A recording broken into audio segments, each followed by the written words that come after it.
পর্যায়বৃত্ত গতি চ্যাপ্টারে সরল দুলন গতি বা সরল চন্দিত গতি সম্পর্কে আলোচনা করা যাক। সরল রৈখিক গতির ক্ষেত্রে ত্বরণের মান ও দিক ধ্রুব থাকে। যদি সেটি সরল রৈখিক গতি হয় সেক্ষেত্রে ত্বরণের মান ও দিক ধ্রুব থাকে, কিন্তু সেটি যদি বৃত্তাকার গতি হয় সেক্ষেত্রে ত্বরণটি হবে কি কেন্দ্রমুখী ত্বরণ, ধ্রুব থাকবে। কেন্দ্রমুখী ত্বরণ ধ্রুব থাকবে, এর দিক পরিবর্তন হবে। এটি যদি বৃত্তাকার হয় তাহলে এর কেন্দ্রমুখী ত্বরণ ধ্রুব থাকবে, কারণ ত্বরণের মান একই থাকবে এবং এর দিক পরিবর্তন হবে, কখনো এদিকে কখনো এদিকে কখনো এদিকে, এভাবে দিক পরিবর্তন হবে। স্পন্দন গতির ক্ষেত্রে ত্বরণ পর্যায়বৃত্তভাবে মান ও দিকের পরিবর্তন হয়। স্পন্দন গতির ক্ষেত্রে ত্বরণ সরণের উপর নির্ভর করে এবং মান ও দিক উভয় পরিবর্তন হয়ে যায়। স্পন্দন গতি পর্যায়বৃত্ত গতি সম্পন্ন কোনো বস্তু যদি পর্যায়কালের অর্ধেক সময় কোনো নির্দিষ্ট দিকে এবং বাকি অর্ধেক সময় একই পথে তার বিপরীত দিকে চলে, তবে এই গতিকে স্পন্দন গতি বলে। তাহলে স্পন্দন গতি বলতে কি বোঝায়? কোনো পর্যায়বৃত্ত গতি। স্পন্দন গতি এক ধরনের পর্যায়বৃত্ত গতি। যদি আমরা একটি পেন্ডুলাম নিই তাহলে এটি যদি বাপ হয়, এটি যদি তার গতিপথের কোনো একটি সময় একদিকে এবং বাকি অর্ধেক সময় একই পথের বিপরীত দিকে চলে, তবে এই গতিকে স্পন্দন গতি বলে। এখন স্পন্দন গতির আরেকটি উদাহরণ হলো সরল ছন্দিত স্পন্দন গতি। এখন সরল ছন্দিত স্পন্দন গতি কি? যদি কোনো একটা বস্তুর ত্বরণ যদি একটি নির্দিষ্ট বিন্দু থেকে এর সরণের সমানুপাতিক এবং সর্বদা ওই বিন্দুর অভিমুখী হয়, তাহলে বস্তুর এই গতিকে সরল দোলন গতি বলে। তাহলে সরল দোলন গতির ক্ষেত্রে কি হবে? ত্বরণ একটি নির্দিষ্ট বিন্দু থেকে সরণের সমানুপাতিক হবে। গতির ক্ষেত্রে ত্বরণ এর সরণের সমানুপাতিক হবে এবং সর্বদা ওই বিন্দুর অভিমুখী হবে, এর দিক। বল ত্বরণের সমানুপাতিক। আমরা জানি বল F ত্বরণের সমানুপাতিক, তাই বল সরণেরও সমানুপাতিক। এটি বলেছিলেন হুক। বল সরণের মধ্যে একটি যদি ধ্রুবকানি সমানুপাতিক চিহ্ন তুলে দেওয়ার জন্য একটি ধ্রুবকানি, সেটি হলো কে, এবং কে হচ্ছে ধনাত্মক ধ্রুবক। এই সমীকরণের মধ্যে এই যে ঋণাত্মক চিহ্নটি ব্যবহার করা হয়েছে তা বলের দিকের সাথে সরণের বিপরীত দিক বোঝাতে। সরণ যদি এদিকে কাজ করে তাহলে বল কাজ করবে এর বিপরীত দিকে, এই জন্য ঋণাত্মক চিহ্নটি ব্যবহার করা হয়েছে। আমরা যদি চিন্তা করি কোনো একটি দোলনের ক্ষেত্রে বব এটি যখন দুলবে তখন এর সরণের দিক যদি হয় এদিকে, তার বলের দিক হবে এর বিপরীত দিকে, তাই ঋণাত্মক চিহ্ন দেওয়া হয়েছে। সরল দোলন গতির ক্ষেত্রে বলের বৈশিষ্ট্য: এটি একটি পর্যায়বৃত্ত বল, এটি একটি স্পন্দনশীল বল, যে কোনো সময় বলের মান সরণের মানের সমানুপাতিক, একদম যে কোনো সময়, এখানে হোক বা এখানে হোক বা এখানে হোক, বলের মান সরণের সমানুপাতিক থাকবে। বল সর্বদা একটি নির্দিষ্ট বিন্দুর অভিমুখী হবে। এখন সরল চন্দিত গতির কতগুলো কতিপয় সংজ্ঞা নিয়ে আলোচনা করা যাক। পূর্ণ স্পন্দন নিয়ে আলোচনা করা যাক। সরল দোলন গতির ক্ষেত্রে একটি সম্পূর্ণ অগ্র পশ্চাৎ গতিকে পূর্ণ স্পন্দন বা দোলন বলে। যদি সরল চন্দিত গতির ক্ষেত্রে বব এটি যদি একবার এদিকে গিয়ে এবং এদিক থেকে এসে আবার এইদিকে গিয়ে এখান থেকে আবার এদিকে চলে আসে, তাহলে এটি হবে একটি পূর্ণ স্পন্দন। পূর্ণ স্পন্দনটি কি? প্রথমে এটিকে যদি এদিক থেকে কল্পনা করি, এটি সাম্য অবস্থা, এটি প্রথমে তার একদিকে যাবে এবং ওই পথের বিপরীত দিকে আবার একই বিন্দুতে ফিরে আসবে, তাহলে এটিকে বলবে পূর্ণ স্পন্দন। তার অগ্রভাগে গিয়েছে এবং অগ্র থেকে আবার পশ্চাৎভাগে ফিরে এসেছে, এটিকে পূর্ণ স্পন্দন বলে। পর্যায়কাল একটি পূর্ণ দোলন সম্পন্ন করতে যে সময়টি লাগে তাকে বলা হয় পর্যায়কাল। পূর্ণ দোলন সম্পন্ন করতে এখান থেকে শুরু করে এটি এই বিন্দুতে আসলো, এই বিন্দু থেকে আবার এই বিন্দুতে আসলে যে সময়টি লাগবে তাকে বলা হয় পর্যায়কাল। কম্পাঙ্ক একক সময়ে যতগুলো পূর্ণ দোলন সম্পন্ন করবে তাকে বলা হয় কম্পাঙ্ক। একক সময়ে যতগুলো পূর্ণ দোলন হয় তাকে বলা হয় কম্পাঙ্ক, তাহলে এফ ইজ ইকুয়াল টু হবে 1/t। বিস্তার, সাম্য অবস্থা থেকে যে কোনো একদিকে যে সর্বোচ্চ দূরত্ব অতিক্রম করে তাকে এর বিস্তার বলে। তাহলে বিস্তারকে এ দিয়ে প্রকাশ করা হয়। বিস্তার কীরকম হবে? বিস্তার হবে এর সাম্য অবস্থা থেকে সর্বোচ্চ, এটি যতটুকু যেতে পারবে, সর্বোচ্চ যতটুকু যেতে পারবে এই মানকে বলা হয় এ বা বিস্তার। দশা, যে কোনো মুহূর্তে গতির সাম্যক অবস্থা। দশা কি? যে কোনো মুহূর্তে গতির সাম্যক অবস্থা। সাম্য অবস্থা অর্থাৎ কণাটি সরণ, ত্বরণ, বেগ, বল ইত্যাদিকে বোঝায়। সরল দোলন গতির অন্তর সমীকরণ। তাহলে আমরা জানি F is equal to minus K X. এখানে আমরা জানি F is equal to M A, নিউটনের গতির দ্বিতীয় সূত্র থেকে F is equal to M A minus K X. এক্ষেত্রে যদি আমরা কে ধ্রুবকে অপর পাশে নিয়ে যাই এবং এর ক্ষেত্রে যদি আমরা একে অন্তরীকরণ করি বা ব্যবকলন করি, তাহলে আমাদের থেকে একটি সমীকরণ আসবে, তা হলো এটি d square x divided by d t square plus omega square x is equal to 0। এখানে আমরা কে এম এর পরিবর্তে ডাব্লিউ স্কোয়ার, তাহলে এখানে কে এম সমান ওমেগা স্কোয়ার হলো কৌণিক বেগ বা কৌণিক কম্পাঙ্ক। কৌণিক বেগ এবং কৌণিক কম্পাঙ্ক এক্ষেত্রে সমান। সমীকরণটিকে আমরা সমাধান করে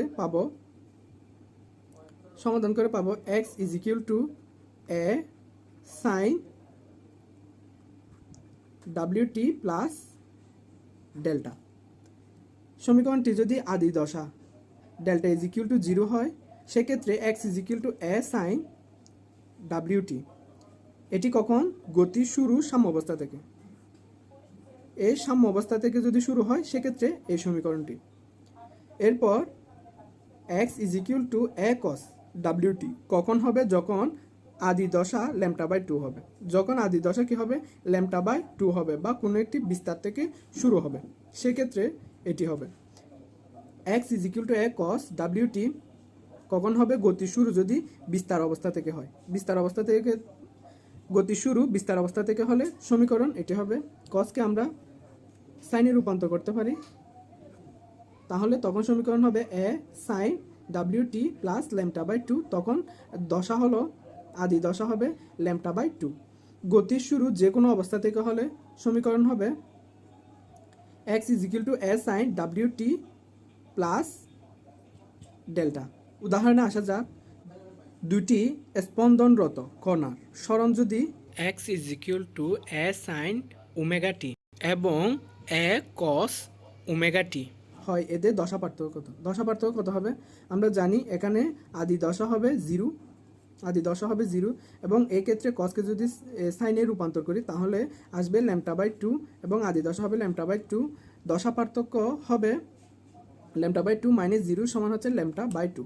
এই ক্ষেত্রে আমরা এখানের মধ্যে কার সাপেক্ষে বলা ছিল না, তাই আমরা প্রথমে ল্যাম্বডা বাই 2 ধরেছি। যদি বলা থাকতো কোনো একটি সাপেক্ষে বলা থাকলে যার সাপেক্ষে তাকে আমরা পরে দিব। মনে করি আমাদেরকে যদি বলে আদি দশা 0 এর সাপেক্ষে, তাহলে 0-কে পরে দিব, ল্যাম্বডা বাই 2-কে আগে দিব। আর যদি বলে ল্যাম্বডা বাই 2 এর সাপেক্ষে, তাহলে ল্যাম্বডা বাই 2-কে আমরা পরে দিব, 0-কে আগে দিব। এখন আসি কণার বেগের সমীকরণে। কণার বেগ v is equal to dx divided by dt। তাহলে সরণ ডিভাইডেড বাই সময়।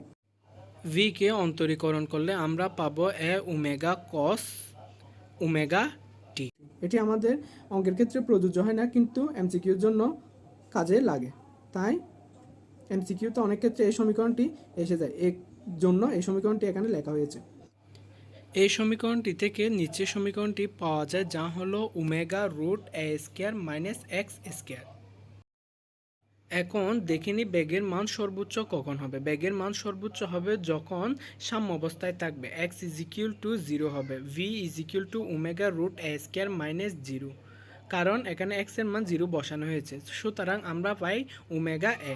তাহলে ভি ম্যাক্স হবে ওমেগা এ। এক্ষেত্রে যদি এক্স এর মান 0 হয়, সাম্য অবস্থায় থাকে, বেগের সর্বনিম্ন মান হবে সরণের মান যখন বিস্তারের সমান হবে। সরণ সর্বোচ্চ হলে তাহলে কখন? যখন সরণ সর্বোচ্চ হবে তখন। তাহলে এ থেকে এ গেলে 0, ভি মিনিমাম কখন হবে 0, এক্স এর মান বিস্তারের সমান হলে। ত্বরণের সমীকরণ। ত্বরণের সমীকরণের ক্ষেত্রে আসি, A is equal to DV DT. এখান থেকে প্রক্রিয়া করে আমরা এই সমীকরণটিতে আসতে পারি। এই সমীকরণটি আমাদের কাজে লাগে না, তবু এমসিকিউতে আসে, তাই এই সমীকরণটি এখানে লেখা হয়েছে মাইনাস এ ওমেগা স্কয়ার সাইন ওমেগা টি। তাহলে এখান থেকে এ এর মান আসে মাইনাস ওমেগা স্কয়ার এক্স। ত্বরণের সর্বোচ্চ মান হবে এক্স এর মান যখন বিস্তারের সমান হবে। তাহলে বিস্তারের মানের ক্ষেত্রে যদি আমরা এ বসাই দিই, সরণের মানের জায়গায় বিস্তার বসিয়ে দিলে তাহলে হবে ওমেগা স্কয়ার এ। ত্বরণের সর্বনিম্ন মান কখন হবে? যখন বিস্তারের মান 0 হবে, সাম্য অবস্থানে হবে এর সর্বনিম্ন মান। তাহলে আমরা চিত্রটি দেখে নিই।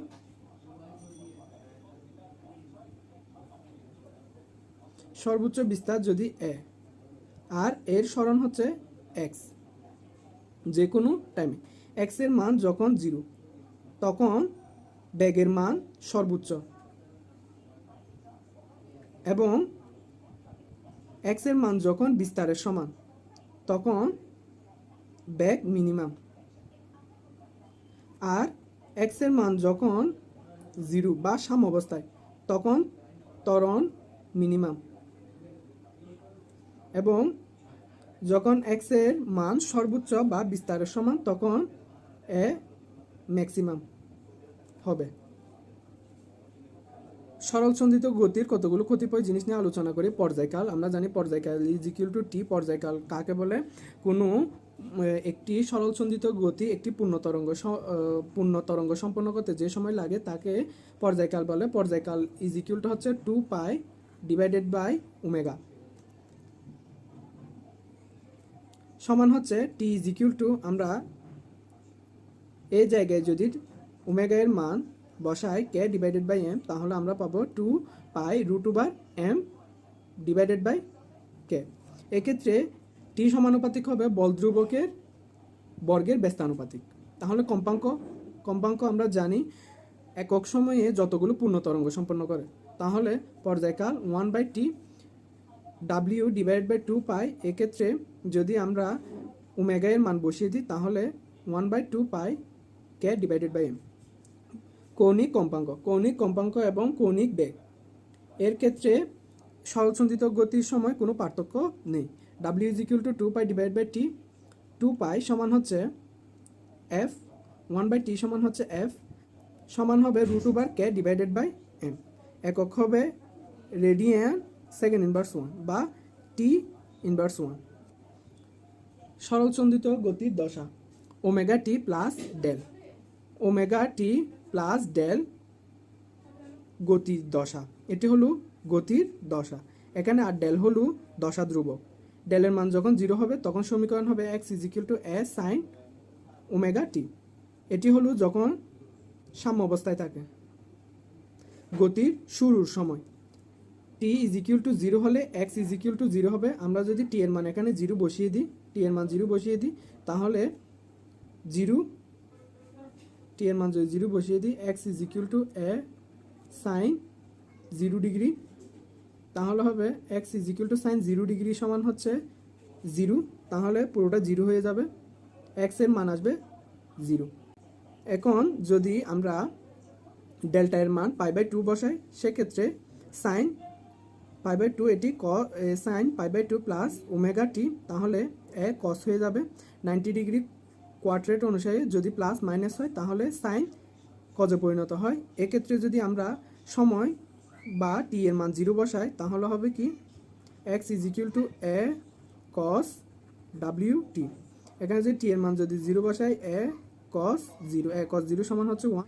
মানে গতিটি শুরু হবে কোথা থেকে? সর্বোচ্চ বিস্তার থেকে, সর্বোচ্চ সরণ বা বিস্তার থেকে। একবার গতি শুরু হলে অবশ্য একটি নির্দিষ্ট কম্পাঙ্কের স্পন্দনশীল কণার বিস্তার ও দশা ধ্রুব থাকবে। তাহলে একবার যদি গতি শুরু হয়ে যায়, তাহলে এখান থেকে যদি একবার গতি শুরু হয়ে যায়, সেক্ষেত্রে একটি নির্দিষ্ট কম্পাঙ্কের স্পন্দনশীল কণার বিস্তার ও দশা ধ্রুব থাকবে।